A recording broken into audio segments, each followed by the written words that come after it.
Hello guys, আসসালামু আলাইকুম। আপনারা সবাই কেমন আছেন? আশা করি আল্লাহর রহমতে ভালো আছেন। আমিও ভালো আছি। আজকে নতুন একটা রেসিপি নিয়ে হাজির হলাম আপনাদের সাথে শেয়ার করার জন্য। আমার ভিডিওটা ভালো লাগলে অবশ্যই লাইক, কমেন্ট এবং শেয়ার করবেন।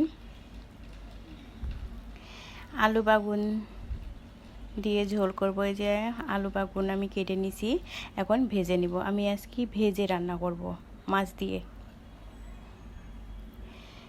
এই যে এখন দিয়ে দিলাম, এখন ভালো করে ভেজে নেবে এভাবে নেড়ে চেড়ে। আর অবশ্যই সারাক্ষণই নাড়া লাগবে, না হলে পুড়ে গেলে ভালো লাগবে না। এই যে আমার ভাজা প্রায় হওয়ার মধ্যে এখন উঠাই নিব। এই যে এখন উঠাই নিচ্ছি।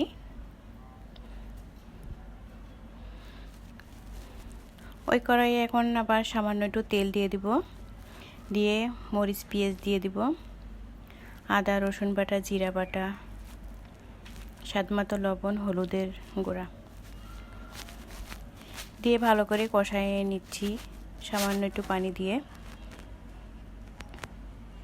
আচ্ছা, কষানো হয়ে গেছে। এখন আলু বাগুন ভেজে রাখা ওগুলা দিয়ে দিব, দিয়ে আবার ভালো করে কষায় নিব, দিয়ে পরিমাণ মতো পানি দিয়ে দিব।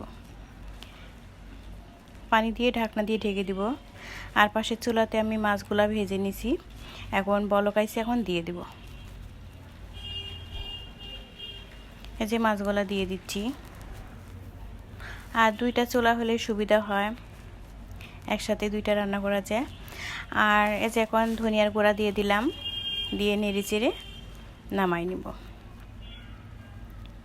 এই যে আমার রান্নাটা কমপ্লিট। অবশ্যই আমার রান্নাটা কেমন হয়েছে অবশ্যই লাইক কমেন্ট করবেন। আজ এই পর্যন্ত, আল্লাহ হাফেজ।